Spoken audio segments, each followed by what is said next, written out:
Bom dia a todos. Sejam muito bem-vindos ao call de resultados da Direcional Engenharia referentes ao terceiro trimestre do ano de 2025.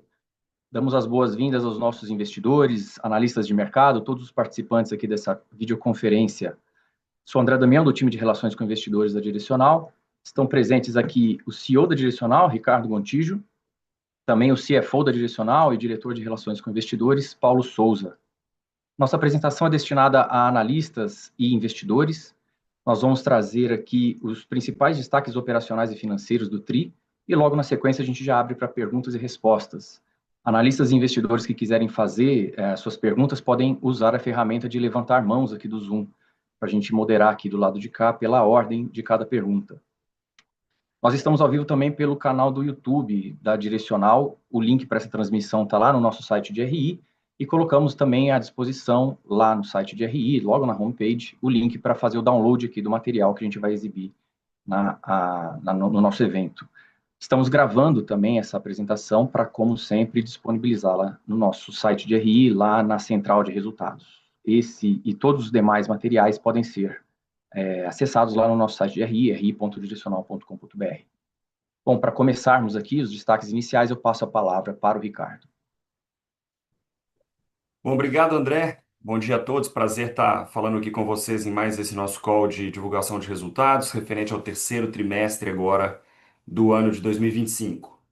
Bom, na nossa visão, nós estamos entregando aí resultados, mais uma vez, bastante consistentes, numa sequência, né, de melhoria ali contínua da nossa operação, da nossa eficiência.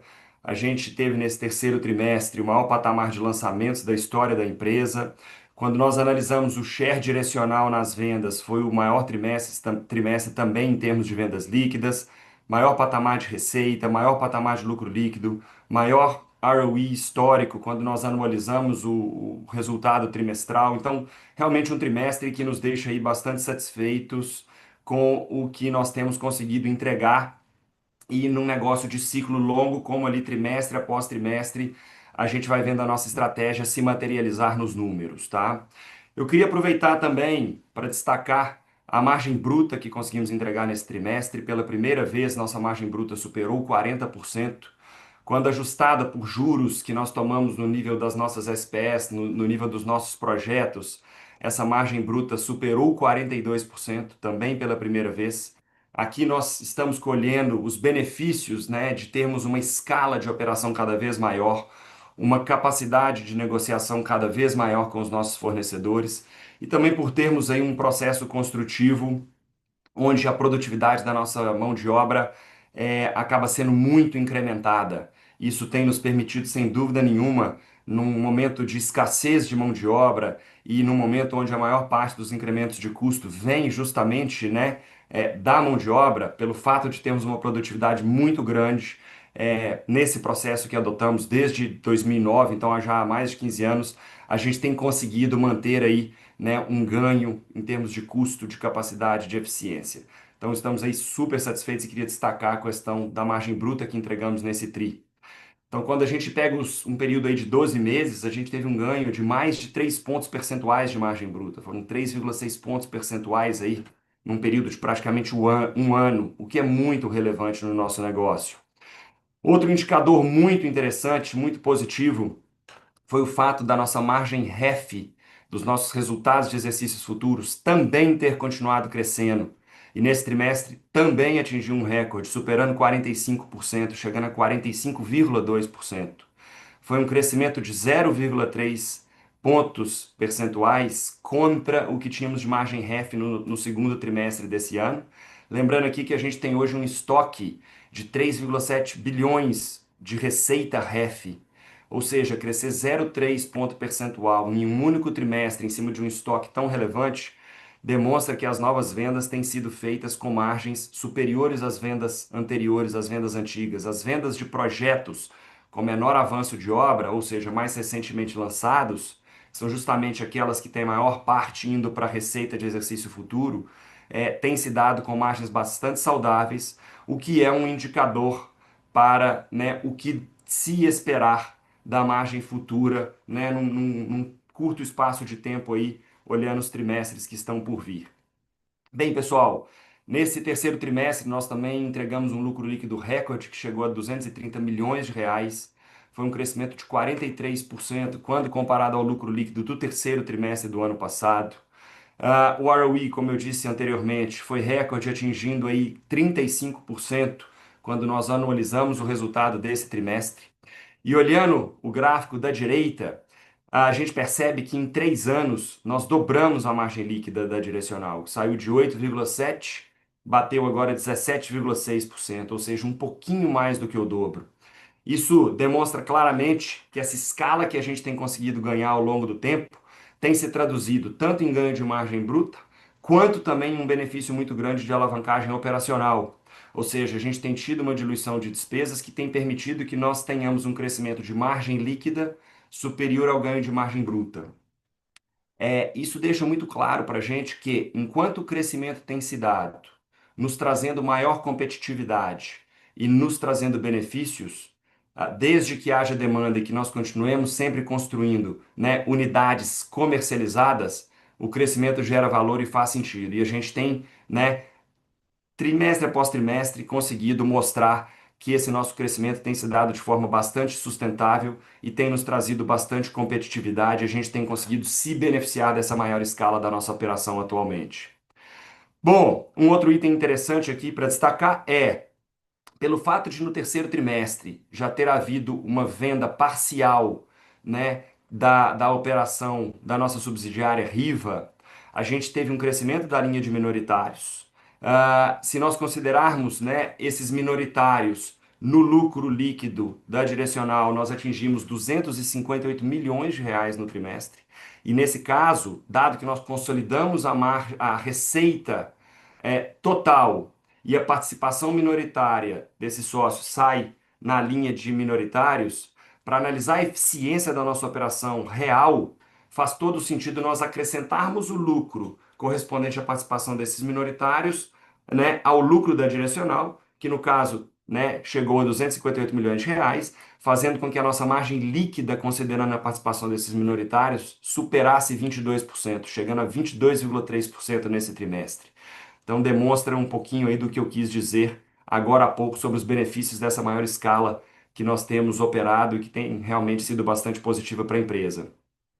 Queria ainda acrescentar que, no mês de outubro, ou seja, o primeiro mês do quarto trimestre, foi concluída a venda, né, total do que havia sido acordado no final do ano passado com a Risa, ou seja, eles adquiriram o stake adicional que eles tinham direito de adquirir até o final do mês de outubro, chegando a 15% de participação na empresa.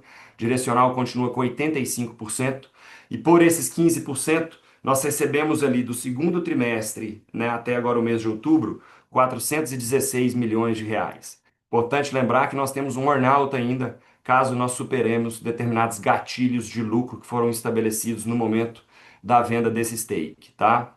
Por último, queria ainda nessa parte relativa aos nossos destaques, ressaltar a robusta geração de caixa que nós temos tido nesse ano. Nos 9 primeiros meses atingiu quase 500 milhões de reais. No terceiro trimestre foi uma geração de caixa de 113 milhões de reais.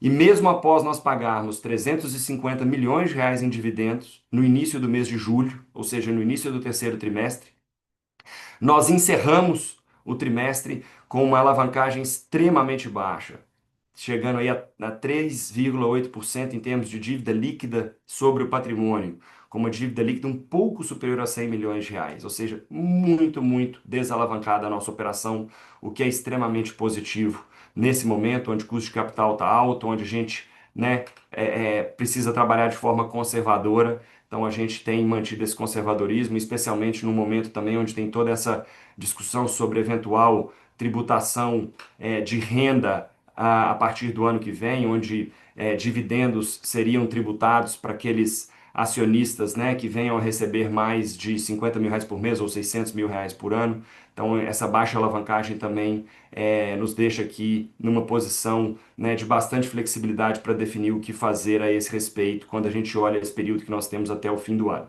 Bom, passando à página 5, pessoal, em termos de lançamentos, aqui nos nossos dados operacionais, nós lançamos 2 bilhões e 152 milhões de reais no trimestre, foi um recorde, crescemos 54% em relação ao terceiro trimestre do ano passado, sendo que nos 9 primeiros meses desse ano de 25, nossos lançamentos atingiram quase 5 bilhões de reais, crescendo 36% em relação aos 9 primeiros meses do ano passado. Interessante também analisar agora à direita aí, que de 2020 a 2025 nós multiplicamos essa empresa por quase 4 vezes, 3,9 vezes o total de lançamentos. Bom, andando adiante na página 6, falando a respeito de vendas, nesse terceiro trimestre nossas vendas líquidas atingiram 1,642 bilhão de reais. Super relevante aqui ressaltar que o share da direcional nessas vendas cresceu de forma importante nesse trimestre. Então, olhando esse share direcional, também foi um trimestre recorde em termos de vendas. Por mais que as vendas segundo TRI em relação ao terceiro TRI tenham tido uma ligeira redução, olhando o share direcional, o crescimento foi de 11% no terceiro trimestre quando comparado ao segundo e de 16% quando nós comparamos o terceiro trimestre desse ano com o terceiro trimestre do ano passado. Quando nós consolidamos os 9 primeiros meses de 2025, as vendas superaram 4 bilhões e 600 milhões de reais, foram quase 4 bilhões e 650, com um crescimento de 5% em relação a 2024. E, de novo aqui, considerando o share direcional nos projetos, o crescimento foi de 9,1% quando nós comparamos os 9 primeiros meses desse ano com os 9 primeiros meses de 2024. Bom, eu queria passar a palavra agora para o Paulo, para passar pelos principais destaques financeiros, e eu vou estar à disposição de vocês para a sessão de perguntas e respostas logo na sequência do Paulo aqui. Vamos lá, Paulo. Obrigado, Ricardo, pela apresentação. Dando sequência e passando pelos resultados financeiros, começando aqui pela receita, alinhado com o que o Ricardo comentou e somado a isso ao bom andamento de obras que tivemos aqui no terceiro trimestre, nossa receita cresceu 9% em relação ao trimestre anterior e atingindo quase 1,2 bi de reais, crescimento também de 27% em relação ao terceiro tri de 24.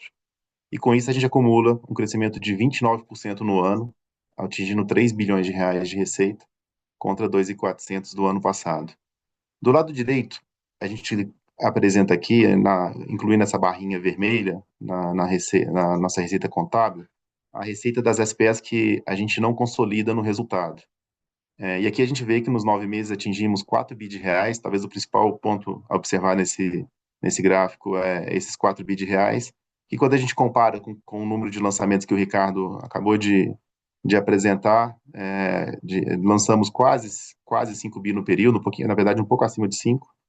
Isso talvez indique aqui que a gente ainda tem um catch-up para fazer de receitamento com lançamentos, de quase 25%.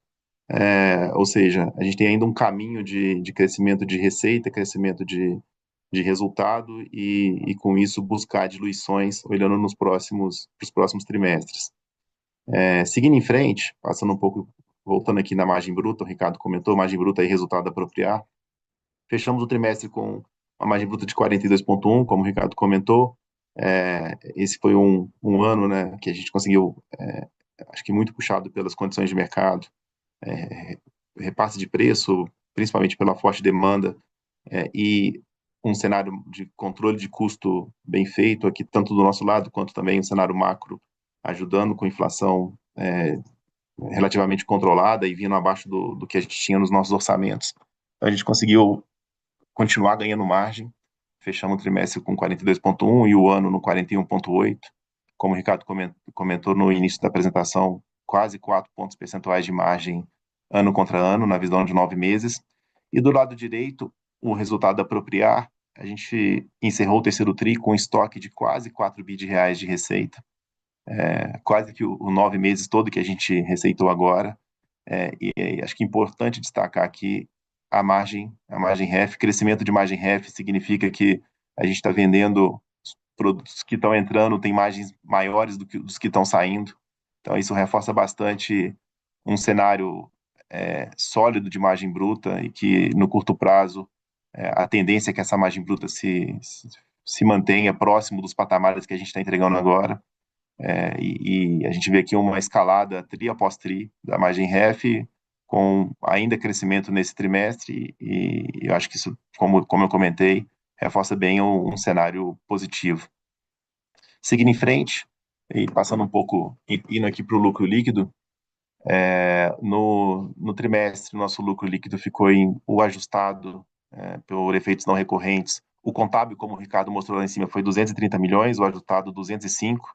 A gente está tirando aqui 25 milhões de resultado não recorrente que a gente teve nesse trimestre. Isso a barrinha azul no terceiro TRI. E aqui a gente colocou, para colocar em números o que o Ricardo comentou ali atrás, o efeito de participações minoritárias no nosso negócio. Essa barrinha vermelha, ela é o impacto líquido do resultado de SPS que a gente tem com sócios. Aqui a gente está basicamente tirando o minoritário e a equivalência patrimonial do nosso resultado, e com isso a gente vê um crescimento importante de resultado, né, uma menor diluição dessa linha, pelo contrário. E aí, na parte superior do gráfico, onde a gente coloca a margem, apesar da nossa margem líquida contábil, que é a linha azul, ter subido 600 bips, né, 60 bips, desculpa, contra o terceiro TRI do ano passado, o terceiro TRI desse ano contra o ano passado, ou 5 bips 9 meses contra 9 meses. Quando a gente olha a linha vermelha, que é a margem líquida, que a gente pode dizer aqui, talvez, da nossa operação, descontando o efeito do minoritário, ou seja, é o lucro do negócio, não a gente está tirando o efeito da participação dos nossos projetos.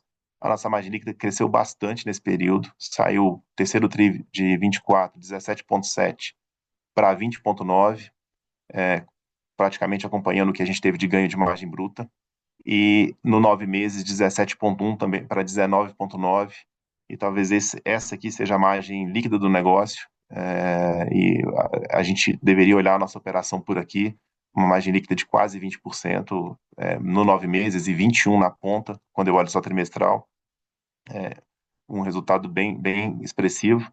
E do lado direito, a gente colocou aqui a evolução trimestral, nessa mesma visão. A nossa margem sai de 16,5 do 2T24 até chegar a 20,9 no 3T25.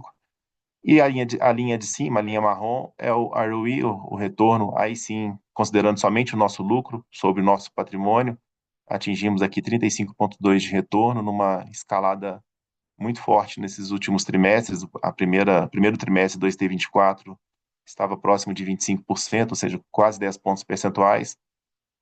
E importante dizer, mantendo o balanço desalavancado, e esse retorno veio todo de resultado, não veio de alavancagem de balanço. Acho que isso é um ponto importante, reflexo do trabalho que a gente tem feito aqui. E passando para a próxima página, último slide aqui antes de ir para o Q&A, estrutura de capital, para a gente, principal, os nossos orçamentos, toda discussão parte daqui.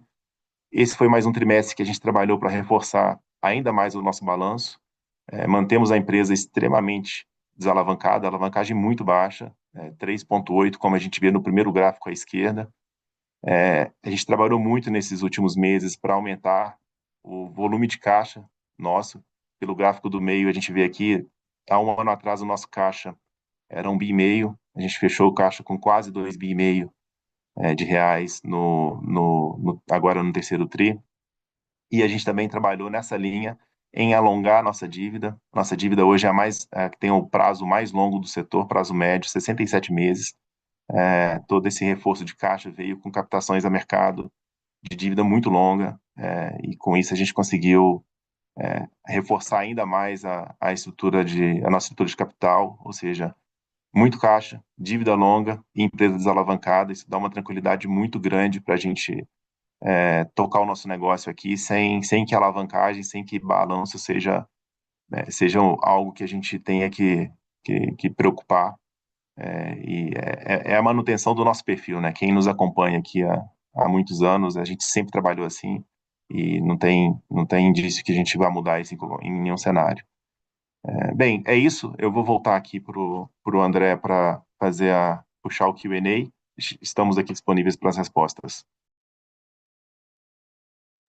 Muito obrigado, Paulo. Muito obrigado, Ricardo, pela apresentação. Vamos dar início aqui agora ao nosso Q&A. Nossa primeira pergunta vem da Fanny Oreng, Banco Santander. Fanny, seu microfone está liberado. Olá, pessoal. Bom dia, parabéns pelos resultados. Tem uma pergunta, chama muita atenção a melhora que vocês apresentaram de margem bruta aí agora no terceiro trimestre, né? Que já vinha de uma base mais forte, vocês já tinham expandido margem no segundo trimestre e apresentaram agora essa margem aí bastante expressiva, né? A minha questão é. Tem algumas medidas do governo que podem eventualmente ajudar vocês até a aumentar um pouco a margem, como, por exemplo, a própria mudança aí da curva de subsídios que ajuda vocês num estado que vocês têm uma representatividade importante da venda, né, que é lá Amazonas. Vocês poderiam até usar isso aí para subir um pouco de preço, mas queria entender como é que está a cabeça de vocês para o balanço entre margem bruta e VSO. Será que faria sentido em algum momento vocês abrirem mão de continuar expandindo margem, né, dado que a gente ainda vê um cenário aí também positivo para custos, também olhando para frente, para tentar acelerar mais essa VSO? Então, a minha pergunta seria essa, assim, como está a cabeça de vocês nesse balanço aí entre VSO e margem? Fanny, vamos lá, vou falar um pouquinho aqui. Acho que, né, primeiro comentando as mudanças aprovadas aí anteontem pelo Conselho Curador do FGTS, eu acho que são bastante positivas, né? Acho que aqui essas mudanças sempre, né, esses ajustes que não são extremamente relevantes, mas bastante consistentes ali, sempre mantendo a sustentabilidade do FGTS, quando a gente olha um prazo mais longo, são super positivos. E bem claramente a região norte teve nesse momento um foco bastante grande, onde a curva de subsídios não só, né, andou para a direita, aumentando o subsídio médio ali para cada faixa de renda, como na região norte ela teve um incremento ali de R$ 10.000, né, no subsídio máximo. Então, sem dúvida nenhuma, a gente que tem uma operação importante na Praça de Manaus, deve sim enxergar ali um volume grande de famílias que são incluídas no mercado que a gente tem condição de atender. E apesar de você estar vendo aqui, né, a nossa REF subindo, o que é um indicador importante, né, para a margem bruta futura, a gente tem sempre dito que nesse momento a prioridade nossa é giro, então seria velocidade de vendas, tá? Então acho que nesse trimestre a gente teve um incremento importante de lançamentos. Naturalmente, naquele trimestre específico onde os lançamentos crescem, você acaba tendo um período, né, um intervalo ali um pouco menor para vender os lançamentos mais recentemente feitos, porque eles podem se dar ao longo do trimestre, não necessariamente do primeiro mês. Então, um lançamento que acontece no último mês do trimestre tem um prazo mais curto para vender, e a VSO sendo medida trimestralmente, você acaba tendo um impacto ali jogando a VSO para baixo. Mas sendo assim, bem direto na sua pergunta, nossa prioridade hoje é velocidade de vendas, é atender um volume maior de famílias, não ganho de margem, tá? O ponto aqui principal e da onde a gente enxerga que a gente vai conseguir extrair o maior valor na empresa é no giro. Então, prioridade VSO.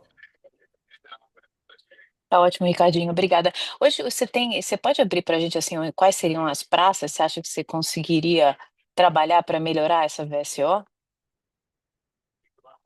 Fanny, eu acho que tem algumas praças onde a gente vê oportunidade de ganho de VSO e o que a gente tem percebido é que à medida que a gente ganha escala naquelas praças, a gente, além de ter, né, melhor capacidade de negociação com fornecedores, o que se traduz num custo mais competitivo de construção e, como consequência, na margem bruta, a gente também percebe um aumento de VSO, porque a gente tem uma marca mais conhecida, a gente tem mais produtos para ofertar para o cliente, então um cliente que a gente recebe, a gente tem uma conversão muito maior em vendas e tal. Então, as praças onde a gente tem uma operação menos madura, certamente tem oportunidade de ganho de VSO. Então, vamos dizer, praças do Nordeste aí, Recife, Salvador, isso aí é bem claro. Eu acho que ali no Rio de Janeiro também tem um trabalho importante a ser feito, onde a gente enxerga a oportunidade de ganho de VSO nesse momento. Então, talvez eu fosse listar essas três praças onde a gente enxerga bem claramente uma perspectiva de ganho de velocidade de vendas olhando para frente. Mas, de novo, isso não é do dia para a noite, principalmente ali no Nordeste, onde a gente ainda tem, né, um caminho de amadurecimento das operações, um ganho de relevância, um incremento, né, de produtos sendo ofertados simultaneamente para um potencial comprador. Isso se dá gradualmente. Eu acho que no Rio de Janeiro, que já é uma operação onde a gente atua há mais tempo, a gente tem uma perspectiva de ter um ganho num prazo mais curto, fazendo o trabalho ali certinho. Beleza, Ricardinho, parabéns pelos resultados de novo, obrigada. Obrigado, Fanny. Obrigado, Fanny, pela pergunta. A nossa próxima vem do André Mazzini, Citi. Mazzini, seu microfone já está aberto. Opa, bom dia, Ricardo, Paulo, André, obrigado pelo call. Duas também.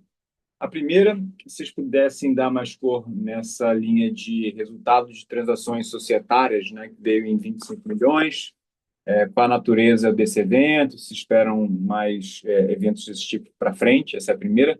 E a segunda, sobre o disclosure novo de Riva, né, bem legal, obrigado por ele.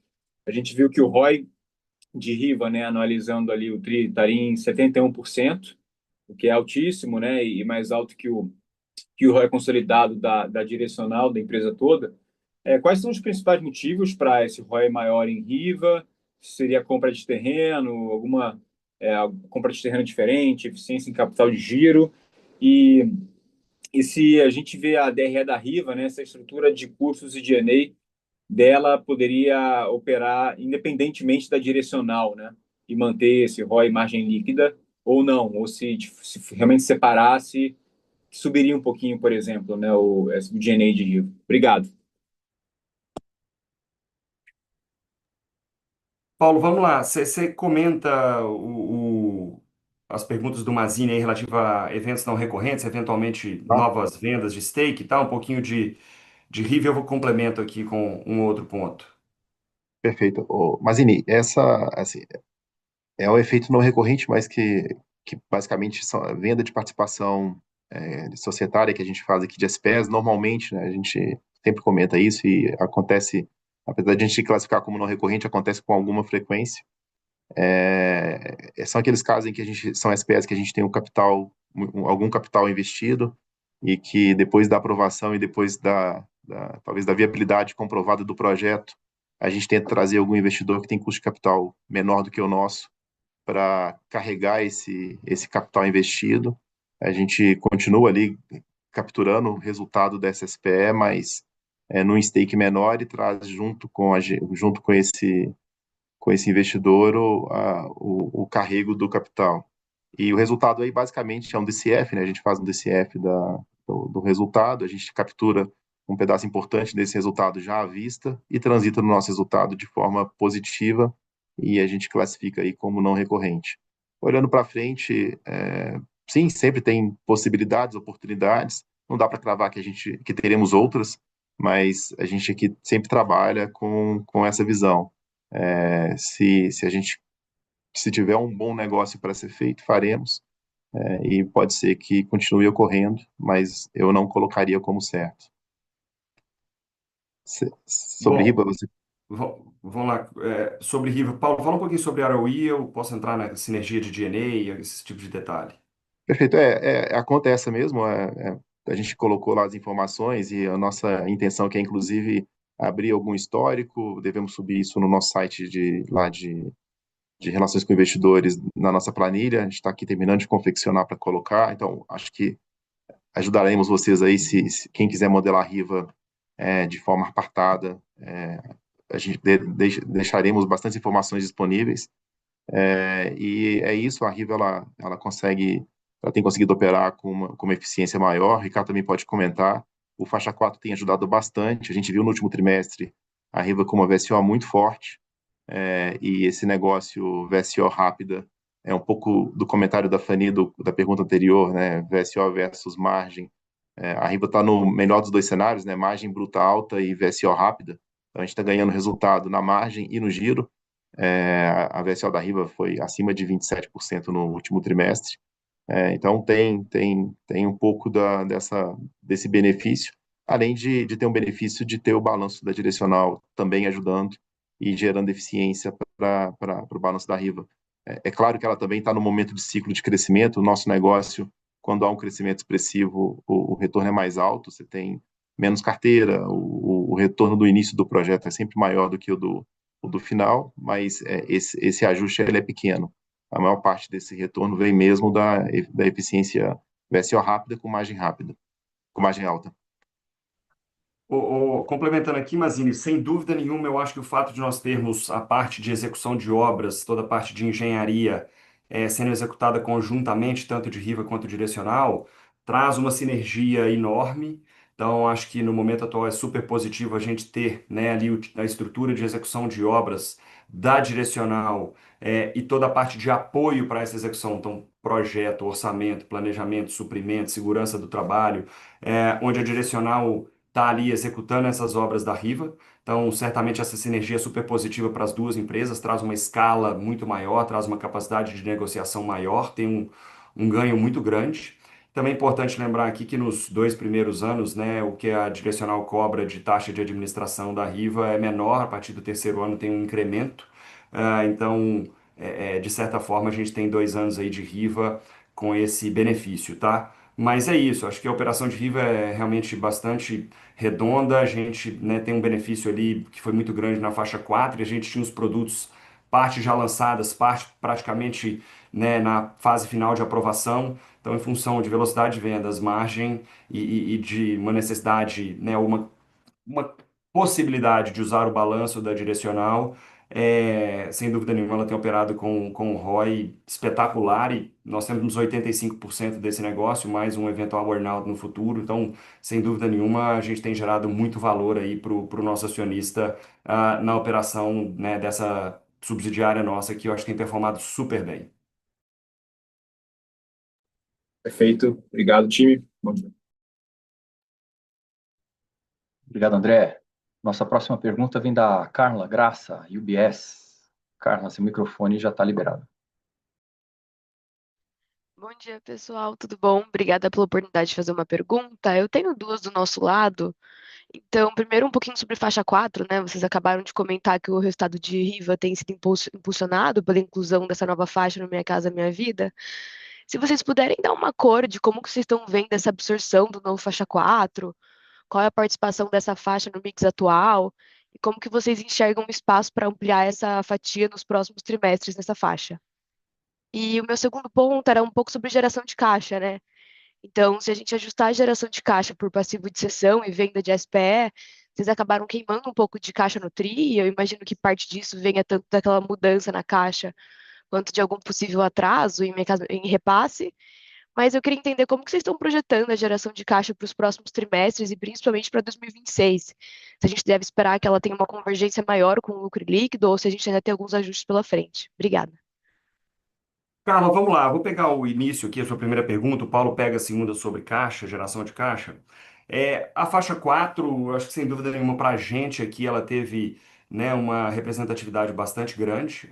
Lembrando aqui que a Riva, quando ela foi criada em 2020, né, ela operava majoritariamente fora do programa Minha Casa Minha Vida.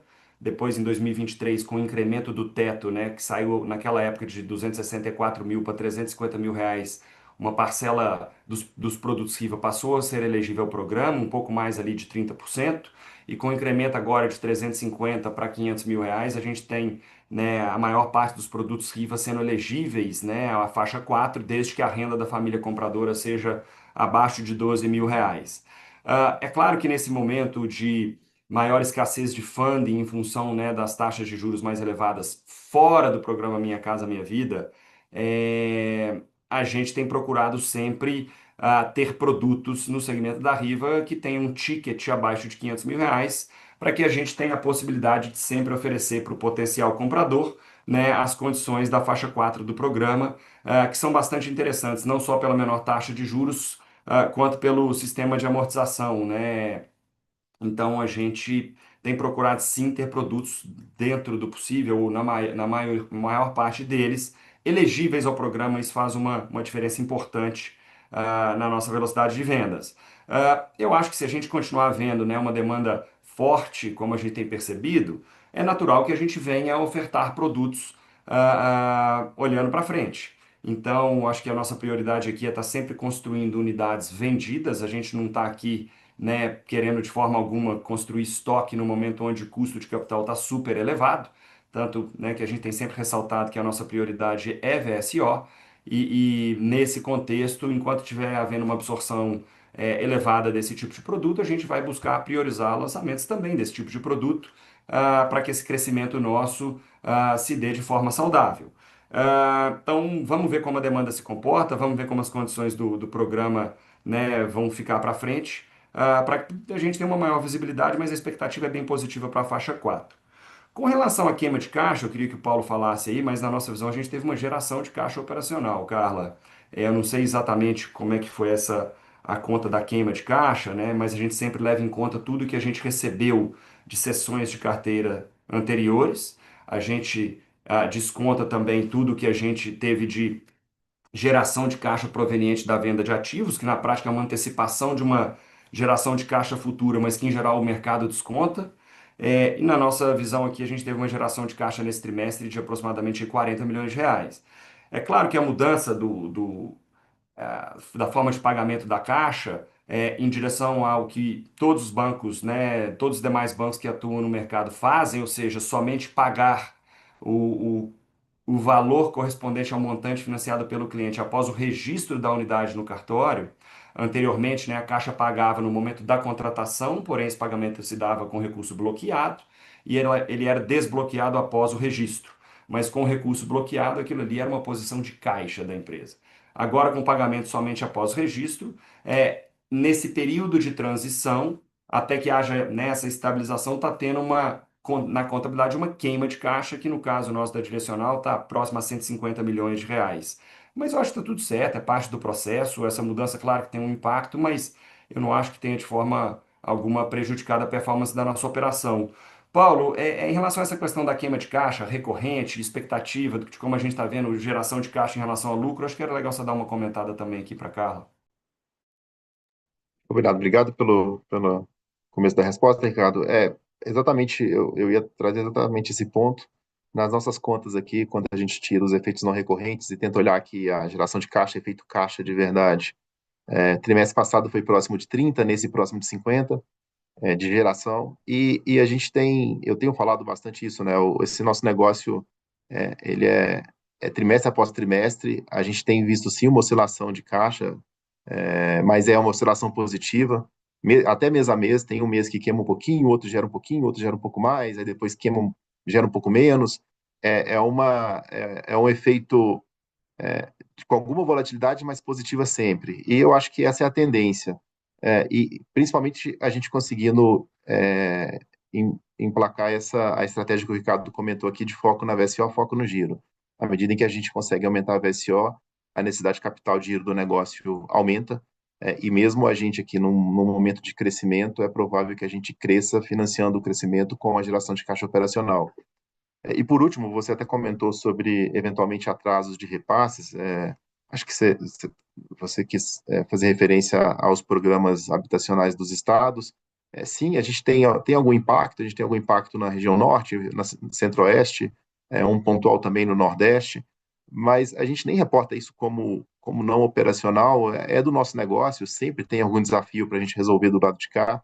Os programas são fantásticos, a gente quer que o programa continue, a gente acredita muito que o cheque adicional do Estado, mesmo que um pouco demorado, ele gera valor, a gente vende a gente faz o nosso negócio ainda melhor, a gente vende mais rápido.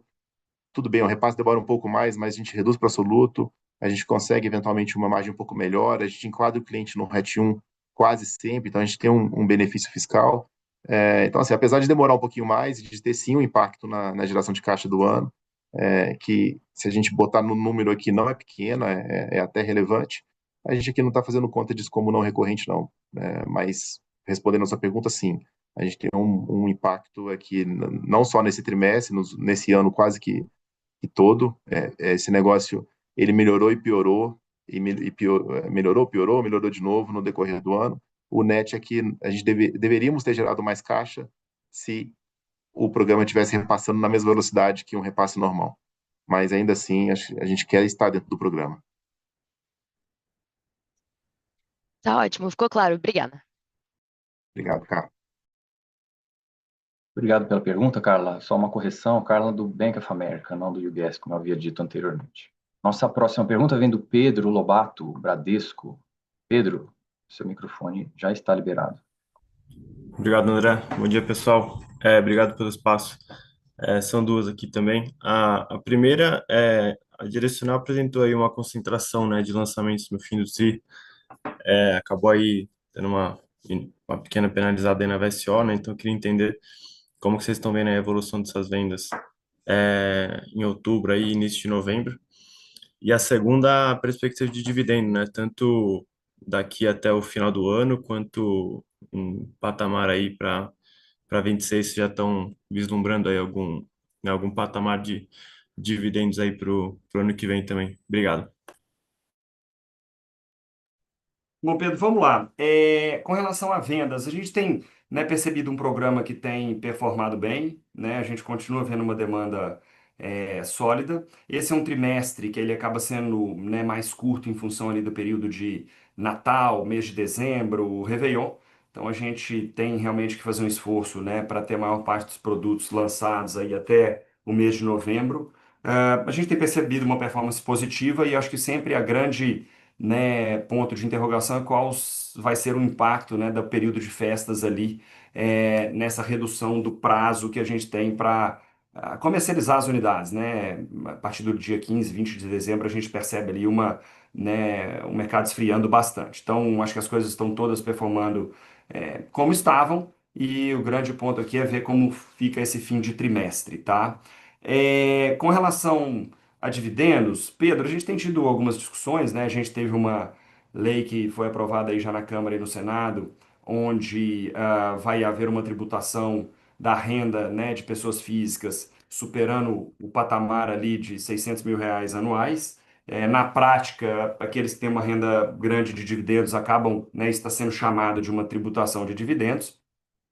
No processo de aprovação dessa lei, foi, de certa forma, dada uma garantia de que dividendos declarados em 2025 não seriam tributados, isso se daria somente a partir de 2026, pelo fato de nós termos uma reserva de lucros significativa. Eu acho que, né, do ponto de vista até de pensar aqui o que é justo, o justo é que essa reserva seja o mínimo possível tributada, até porque esse lucro foi constituído anteriormente a essa decisão de tributação. Então a gente está discutindo, vendo né, o que a gente vai fazer aqui de forma né, ter o nosso acionista se beneficiando dessa faculdade que foi dada em relação a dividendos de 2025. Então estamos acabando de analisar. É claro que a gente quer trabalhar sempre com conservadorismo do ponto de vista de estrutura de capital, mas a gente, de certa forma, se vê bem preparado para essa realidade quando a gente analisa tanto a posição de caixa, né, que nós terminamos o terceiro trimestre, quanto a posição de alavancagem extremamente baixa, eu diria que até abaixo do nível ótimo ali, em termos do que a gente julga ser o mais otimizado do ponto de vista de alavancagem. Então, acho que a gente tem aqui uma certa flexibilidade nessa decisão. Tem algumas discussões acontecendo sobre lei das SAs, o próprio, né, projeto de lei que foi aprovado na Câmara e no Senado. Então a gente está acabando de definir isso aqui, mas eu acho que a gente vai procurar, né, de certa forma, minimizar o impacto no nosso acionista decorrente de reservas de lucros que a gente tem até o ano de 2025, que, né, no nosso entendimento ali estariam isentas, o dividendo sendo declarado nesse exercício. Então, estamos vendo o que é possível ser feito, sempre mantendo a nossa disciplina e o nosso conservadorismo aqui, e a gente deve, né, ter essa discussão e essa decisão sendo tomada aí até o fim do exercício, que é o período que a gente tem para isso. Tá ótimo. Obrigado, Ricardo. Bom dia, pessoal.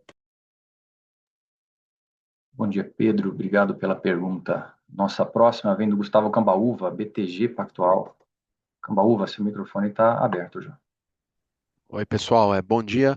Não, eu queria fazer uma pergunta aqui em relação mais a crescimento, né? Vocês, enfim, então vão entregar aí mais um ano, 2026, com crescimento bom aí de lançamento e venda. Minha dúvida é um pouco, né? O Ricardinho sempre comentou, né, de talvez os desafios, né, da engenharia, do time de vendas e tudo, mas assim, olhando o resultado de vocês, o balanço, tudo parece estar bem equalizado, né? Então, entender um pouco como é que vocês estão vendo a possibilidade aí de eventualmente crescer um pouco mais, se tem aí algum patamar aí, mais ou menos, que vocês já estão mirando para 2026. Obrigado, bom dia. Cambaúva, obrigado aí pela pergunta. Vamos lá. Cara, a gente, né, tem percebido que o crescimento nosso tem se dado nos trazendo competitividade, né? Ele tem se dado com ganho de margem bruta, com uma maior alavancagem operacional. A gente tem conseguido se tornar mais competitivo, mais eficiente. Então, assim, o que eu acho importante dizer é a gente tem conseguido crescer mantendo a nossa operação muito sob controle, né, mesmo com, né, essa escassez de mão de obra que a gente tem atualmente no nosso país, fruto de uma taxa de desemprego bastante baixa, o que é positivo. No fim das contas, o comprador do nosso empreendimento, ele, né, é uma pessoa que, em geral, ele precisa ter renda. Então, é muito positivo quando a gente analisa o mercado que nós conseguimos atender, e o principal ponto de atenção sempre nesse processo de crescimento é a disponibilidade de mão de obra qualificada, treinada, para manter os níveis aí de produtividade que a gente tem no nosso negócio. E a gente tem sim percebido que esse nosso crescimento está se dando de uma forma muito saudável, muito sustentável. Então, do ponto de vista de banco de terrenos, a gente tem um banco de terrenos bastante grande. A gente tendo uma velocidade de vendas interessante, né, que nos permita entregar esse crescimento com a menor demanda possível por capital de giro, daí a importância da gente ter uma VSO alta, principalmente ali entre o lançamento e o início das obras, para que o início das obras já se dê com um montante de unidades importante comercializadas, onde no associativo ali isso minimiza a nossa exposição de caixa. A gente tem capacidade de lançar e eu estou percebendo a nossa execução funcionando muito bem.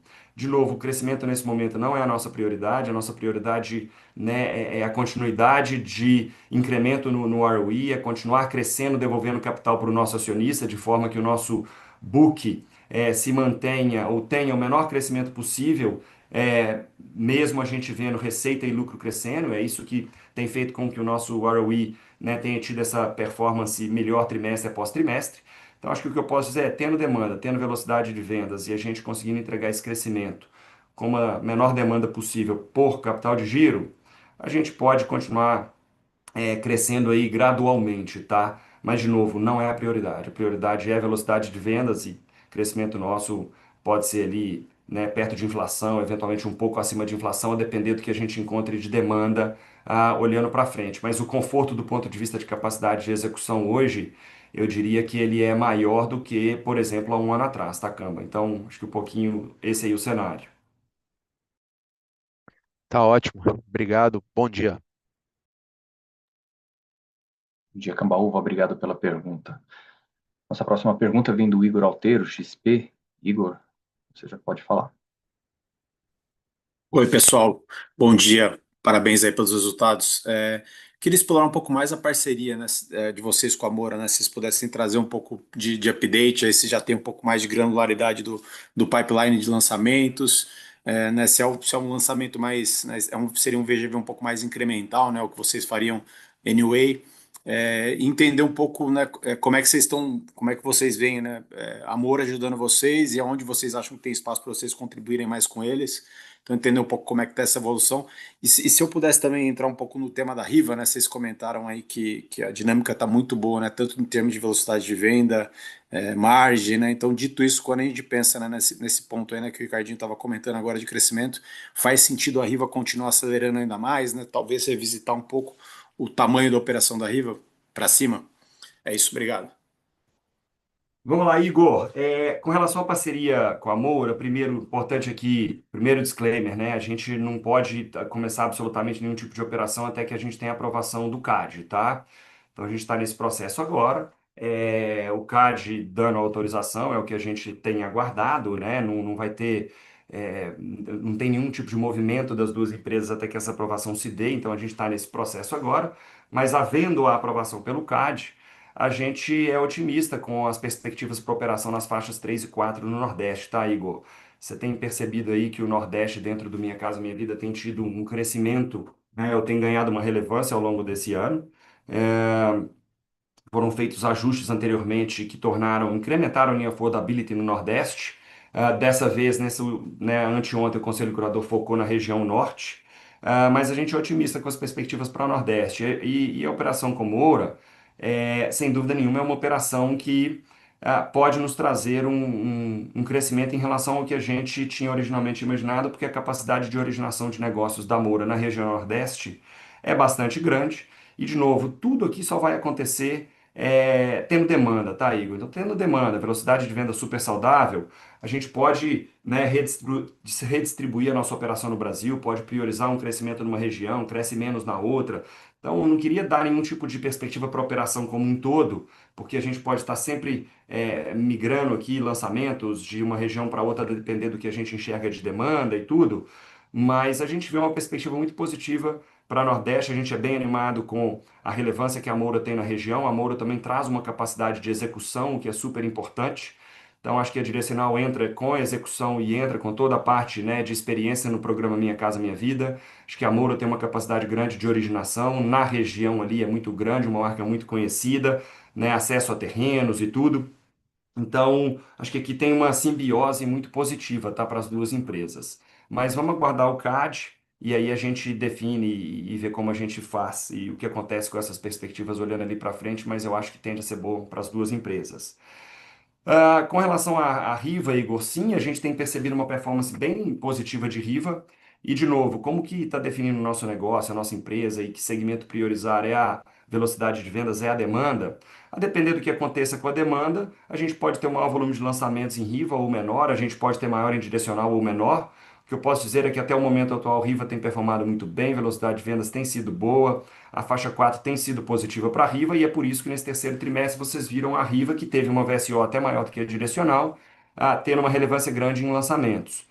Não dá para inferir que daqui para frente Riva vai ter a mesma relevância que teve no terceiro trimestre, né, que foi mais ou menos metade ali dos lançamentos. Perspectiva tem função do tamanho do banco de terrenos. Riva tem mais ou menos 15 bi, direcional 35. Então, assim, Riva é mais ou menos 30% do banco de terrenos da empresa como um todo. É natural que o volume de lançamentos de direcional tenda a ser maior do que o de Riva. Mas gradualmente a gente, né, no dia que gradualmente, o fato de nós termos sempre aqui a possibilidade de escolher em que segmento atuar, é uma flexibilidade muito grande para a nossa operação. E nesse momento, Riva tem feito bastante sentido. Mas olhando para frente, a gente vai sempre procurar buscar a velocidade de vendas. Eu acho que esses ajustes feitos no programa anteontem, por exemplo, aumentam a atratividade da região norte, aumentam a atratividade das faixas de renda mais baixa. Teve uma mudança importante na curva de subsídios e essa mudança ela é mais relevante. Quanto menor a renda, mais relevante a mudança. Então, esses ajustes acabam fazendo com que a demanda se altere ali. A gente tem toda a flexibilidade para operar desde a faixa 1 até a faixa 4 e a gente migra aí nesse espectro de produtos, parte Riva, parte direcional, de acordo com o que a gente perceber em termos de demanda e velocidade de vendas. Eu acho que é o foco nosso, é a prioridade nossa. Não dá para inferir que uma empresa vai crescer mais do que a outra nesse momento, não. É a demanda que vai nos falar para onde a gente caminha. Dado que a execução é bem semelhante aqui, né? Tá tudo concentrado embaixo de direcional.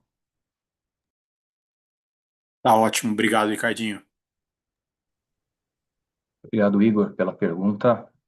Nossa próxima vem do Rafael Reder, Safra. Rafael, seu microfone já está aberto. Boa tarde, pessoal. Obrigado pelo espaço. São dois pontos que eu queria explorar aqui também. A primeira em margem bruta, mas essa na separação entre direcional e Riva. Eu acho que chamou bastante atenção a margem bruta de Riva nesse tri, né? Que ficou acima de 43%. Queria ver com vocês se vocês consideram isso vai como um patamar recorrente, pelo menos pensando nos próximos trimestres, e entender que se vocês enxergam o mesmo Riva operando com uma margem bruta acima de VSO, acima da direcional para os próximos trimestres. E o segundo ponto, eu queria pegar um pouco mais a sensibilidade que vocês enxergam da geração de caixa com a VSO. Se vocês têm algum patamar, assim, alguma regra de dedo de quanto 1% a mais de VSO, o quanto que poderia contribuir a mais na geração de caixa da companhia. Qualquer ponto assim que vocês possam detalhar disso seria ótimo. Obrigado. Paulo, você pega essa? Pode deixar. Vamos lá. Rafael, margem bruta Riva versus direcional, de fato, Riva está com uma margem um pouco acima de direcional. Isso, historicamente, é assim, né? Se a gente olhar nos trimestres anteriores, como a gente divulgou ali, você consegue pegar alguns outros trimestres.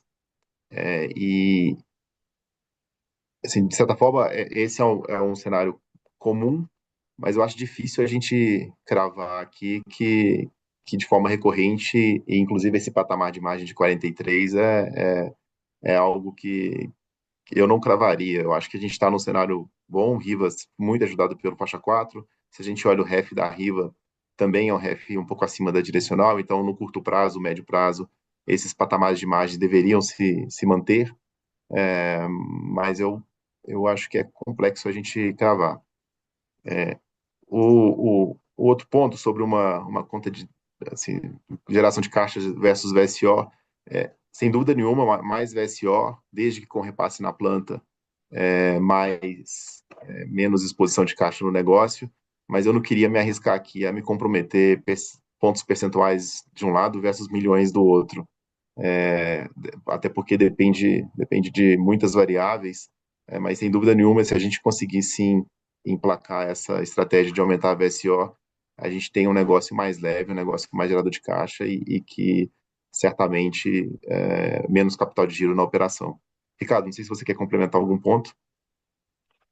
Não, eu acho que é por aí, assim, a gente está com mais ou menos 5 bi de estoque, né? Então 1% de aumento de VSO trimestral é próximo a 50 bilhões a mais de venda. Mais ou menos 20% das nossas vendas tem sido tabela direta, né? Então eu tenho uma menor geração de caixa. POC médio nosso aí deve estar perto de 40%, 50%, então dá para você fazer algumas contas aí. Agora, né, nem tudo é tão simples, né? Varia, pode ter um período de repasse, tem POC mais alto, POC mais baixo. Em geral, a VSO é maior nos lançamentos feitos mais recentemente, que tem um POC menor, mas dá para você calcular um rangezinho aí a partir desses dados que eu te dei, que são todos públicos. Então, é mais ou menos isso, mas o impacto certamente é muito grande. O maior valor que a gente pode gerar aqui hoje é no giro, é na VSO. Então, daí a gente realmente está sempre sendo bastante vocal, apesar desse incremento, dessa melhoria, ele sempre se dá gradualmente, gente, não é do dia para a noite. Então, esse ponto é importante ressaltar aqui para vocês. Não vai ser de um mês para o outro, de um trimestre para o outro, né, um dia depois do outro, durante vários dias, né, até que a operação esteja mais madura, o time de vendas mais qualificado, mais produtos sendo ofertados. Então, assim, é gradual, mas a gente, pelo fato de, né, definitivamente não estar buscando o início de operação em novas praças, a gente vê perspectiva de continuar, né, tendo essa melhoria. É o que a gente tem buscado. É da onde a gente vê o maior valor sendo gerado. Não, tá ótimo, pessoal. Obrigado, meu bom dia. Bom dia para você também, Rafael. Muito obrigado pela pergunta. A nossa próxima vem do Marcelo Mota, JP Morgan. Mota, seu microfone já está liberado. Obrigado, André. Bom dia, pessoal. É uma pergunta, eu não sei, o Ricardinho comentou aí no começo do call, né, da questão da Riva, do earnout, da performance. Então, aqui não sei se vocês podem abrir para a gente um pouco, né, como é que funciona esse earnout, possível valor, qual que seria o due date dele, até porque, como foi comentado, né, depois da aprovação do faixa 4, né, pelo menos na nossa visão aqui, é que seria possível bater esse earnout, né, dado os resultados bem fortes que a Riva tem reportado. Então, só entender como isso poderia impactar aí a operação de direcional. Obrigado. Ô Paulo, me ajuda aqui, mas só confirmando alguns detalhes. Ô Mota, eu acho que esse earnout é no terceiro ano, com uma meta de lucro que a gente precisa entregar na Riva, tá? Então, assim, tem um tempo razoável pela frente. Só me confirma aqui, Paulo, se são mais 2 ou mais 3 anos em função dessa liquidação agora. E eu acho que é muito cedo para contar, né, nesse momento com qualquer coisa. Mas a gente sim achou importante, caso a operação performasse, né, melhor do que o projetado, que houvesse esse earnout lá na frente. Então, tomara que a gente continue tendo uma performance positiva da empresa, né, 85% desse valor é capturado pela direcional, mais o earnout. Agora, pô, a gente sempre aqui é conservador, não vamos pôr nada disso na conta, acho que está muito cedo para a gente, né, pensar em qualquer coisa nesse sentido. Vamos focar na operação, vamos focar em realmente gerar valor e aí depois a gente vê se tem, né, perspectiva de ter esse earnout na data definida aqui. Você consegue passar para a gente, Paulo, algum detalhe aí sobre esse ponto, que realmente eu não tenho aqui de cabeça o momento, não. O earnout é 20% e sobre o QCD. E acho que o mais importante é que mais de 80% da Riva é nosso, né? Então, assim, de certa forma, o relevante para o resultado consolidado da companhia, quando a gente olha que ele é só sobre o percentual que foi vendido. Então, é uma conta que tem tempo para a gente fazer. Não é algo que é transformador, transformacional para direcional aqui. Perfeito. Obrigado, Paulo. Obrigado, Ricardinho. Obrigado pela pergunta, Mota. A nossa próxima vem do Elvis Credendio, Itaú BBA. Elvis, seu microfone já foi liberado. Bom dia, pessoal. Dois tópicos aqui. Sei que já exploraram um pouco sobre a curva de subsídios ali no Norte, mas, enfim, se vocês pudessem explorar um pouquinho ali sobre como que é a distribuição entre faixa 1 e faixa 2, o que que seria o incremento aí de subsídio para o cliente médio da companhia no Norte, né? E dado que ali também tem um cheque regional, né, como que vocês poderiam capturar isso daí, né? De repente, colocando mais produtos na praça, incrementando o VSO, que, como o Ricardinho já comentou, ou via margem. E aí o segundo tópico, né, só a cor do lado de vocês aí sobre como que a isenção do IR deveria beneficiar aí o comprador médio da direcional, né? Quanto que vocês acham que o mercado endereçável aí para direcional pode mudar, né? Quanto que informal, né? Quanto da venda hoje ela vem de fato de informal e se pudessem até estratificar aí por renda, não sei se tem esse nível de granularidade, mas seria legal. Obrigado. Bom dia. Ô Elvis, vamos lá. Especificamente em Manaus, o share de faixa 1 e 2 é um dos maiores que a gente tem na nossa operação quando comparado a qualquer cidade do Brasil, tá? Diria que talvez seja Manaus e Brasília. Mas Manaus, sem dúvida nenhuma, é o mais relevante nas faixas de renda inferiores do programa. A gente tem um banco de terrenos assim muito grande, muito relevante, com foco nesse perfil de produto. E dependendo aqui do que a gente veja em termos de incremento de velocidade de vendas, a gente tem sim condição de ofertar produtos num prazo muito curto, bem rapidamente. Então a gente é animado, tá? Com essas perspectivas de incremento de subsídio, porque são muitas famílias que passam a ter condição de compra e, de novo, a gente tem total condição de ofertar produtos destinados a essas famílias na Praça de Manaus. De novo, Manaus vamos dizer, mais ou menos 15% do nosso negócio, alguma coisa por ali em termos de lançamentos e vendas, talvez um pouco entre 13 e 15. De novo, são pequenos detalhes que, quando somados, fazem a diferença na nossa operação. Não é que tem um detalhe que muda completamente os resultados, dado o fato de a gente não ter uma concentração numa região só, num segmento só e tal. Mas a gente vê perspectivas bem positivas para a Praça de Manaus, porque realmente é uma praça onde a gente tem muito produto que atende as famílias dessa faixa de renda que teve esse incremento de affordability, vamos dizer, com essa mudança aprovada pelo Conselho Curador do FGTS. Paulo, eu queria que você falasse agora da isenção de IR. Perfeito.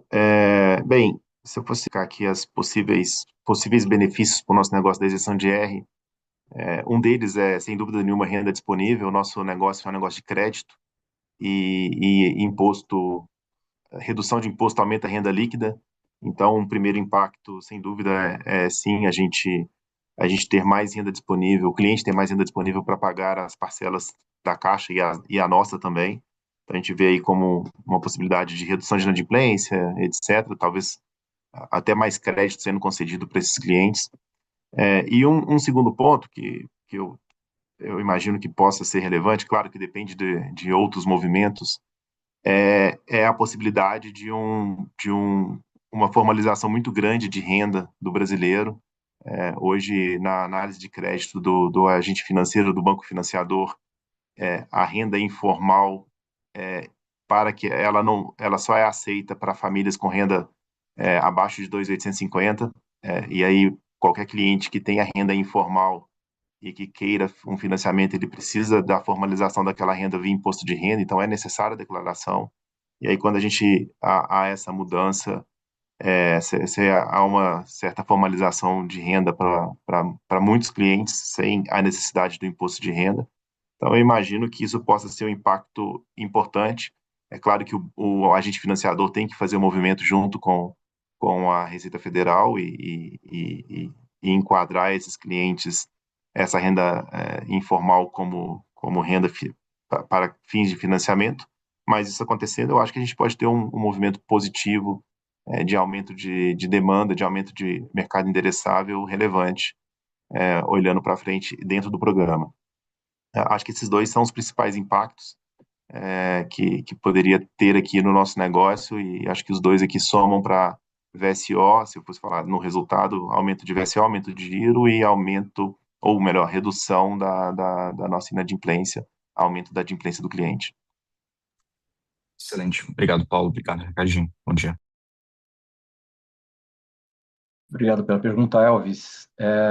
Nossa próxima vem da Ana Júlia Zerkowski, UBS. Ana, seu microfone já está disponível.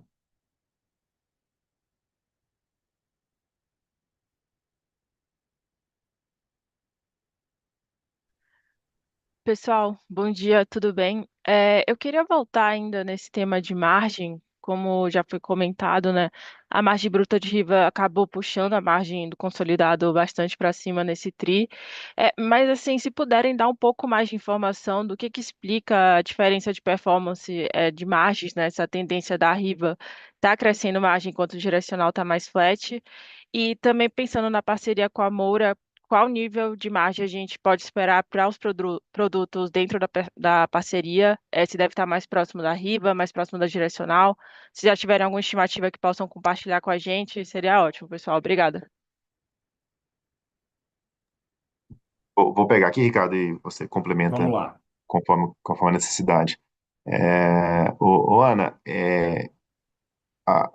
como a gente comentou agora há pouco, a Riva ela acabou sendo mais beneficiada, ou talvez o programa melhorou para os dois. O Ricardo até comentou isso no começo do call. O programa tem sido muito bom, a gente tem conseguido repassar preço, mas na parte de VSO, até pela própria VSO que a Riva entregou nesses primeiros 9 meses, a gente vê uma demanda muito forte e uma elasticidade maior de preço no programa. A entrada do faixa 4 permitiu que a gente ganhasse preço, que a gente otimizasse produto, aumentasse a área das unidades, ou seja, deixou de ter o teto do 350 para enquadrar na Minha Casa Minha Vida, e aí eventualmente um produto que seria um 2/4 com suíte passou a ser um 3/4, e a gente vende esse quarto adicional, diluindo todo o custo fixo que tem do projeto, toda a área comum do projeto, ganhando margem. A margem adicional desse metro quadrado construído adicional é muito maior. Então tem muita coisa que ajudou a Riva pontualmente nesse ano,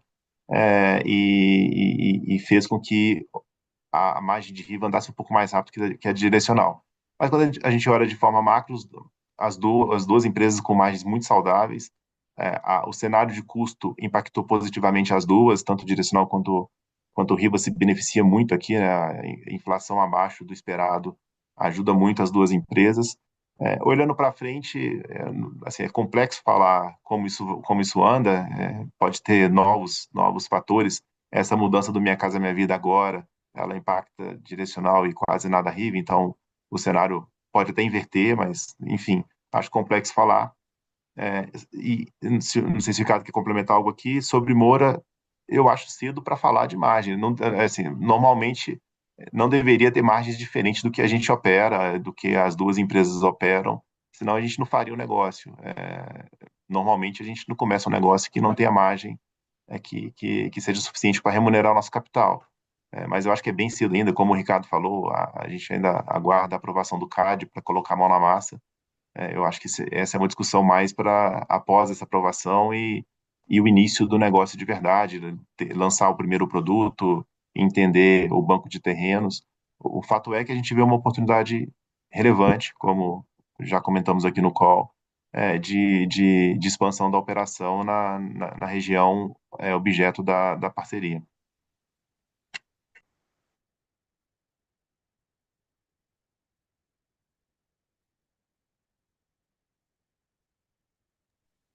Ana? Perfeito, pessoal. Muito obrigada, viu? Obrigado pela pergunta, Ana. Nossa próxima pergunta vem do Igor Machado, Goldman Sachs. Igor, microfone liberado. Bom dia, pessoal. Obrigado pelo espaço aqui. Eu queria explorar um pouco mais a aquisição desses 12 terrenos que vocês falam, né? Já foi mencionado aqui que o estoque de terrenos é grande, mas queria entender um pouco melhor sobre esses terrenos que foram adquiridos nesse TRI. Então, potencial de vendas aqui de 2,7 milhões. Queria entender um pouco melhor, se vocês puderem abrir sobre localidade do terreno, desses terrenos, né, e foco de produto, qualquer coisa que já ajudaria. E também queria entender um pouco mais como vocês estão vendo as aquisições de terreno pro próximo trimestre e pro próximo ano. É isso. Obrigado. Oi, Igor, vamos lá. Os terrenos a gente tem procurado, né, sempre priorizar a aquisição de terrenos naquelas praças onde a gente está percebendo uma velocidade de absorção do mercado mais elevada, onde a gente tem espaço, portanto, para incrementar lançamentos, né? Então, assim, a gente tem praças onde o banco de terrenos nosso já é bastante saudável, bastante grande, mas olhando como um todo, ele é um banco de terrenos super saudável para o patamar de lançamentos que a gente tem tido, né? São aí mais de 5 anos, eventualmente 6 anos. Maior parte deles adquirido via permuta, então não tem um custo, não tem capital alocado ali, não tem um custo de carrego disso, não machuca nosso retorno enquanto está ali no processo de aprovação. Mas existem determinadas praças onde a gente vê, né, necessidade, oportunidade de continuar lançando, crescendo, ganhando share, e é justamente isso que a gente precisa para ter ver ganho de VSO, ver maior competitividade em termos de custo de obra. Eu falei que claramente, né, que Salvador e Recife são praças que estão num processo menos maduras do que as demais praças, porque a nossa operação se iniciou mais tardiamente. São Paulo é uma praça onde o nosso share é muito pequeno ainda, tem bastante espaço, é um mercado muito grande. Então, a gente tem procurado buscar áreas ou priorizar áreas nessas cidades, além de algumas outras que a velocidade de vendas está bastante alta e que a gente poderia ter mais produtos hoje sendo lançados do que temos quando a gente analisa a demanda. É claro que a gente percebendo aí, né, a velocidade de vendas de Riva, a gente tem uma maior demanda ou necessidade de aquisição de terrenos nesse segmento. Então, a gente provavelmente vai estar buscando mais áreas nesse tipo de produto da Riva, onde a gente está com uma VSO alta e um banco de terrenos menor. Mas é isso, acho que a estratégia é essa, manter compra via permuta, sempre priorizando aquele tipo de terreno que tem como target o cliente onde a gente tem maior velocidade de vendas e a cidade onde a gente tem menor relevância e onde a gente precisa, né, ganhar share para atingir o nível aí de competitividade e de retorno sobre o capital que a gente aloca naquela praça que a gente julga ser saudável. Super claro, obrigado, Ricardo.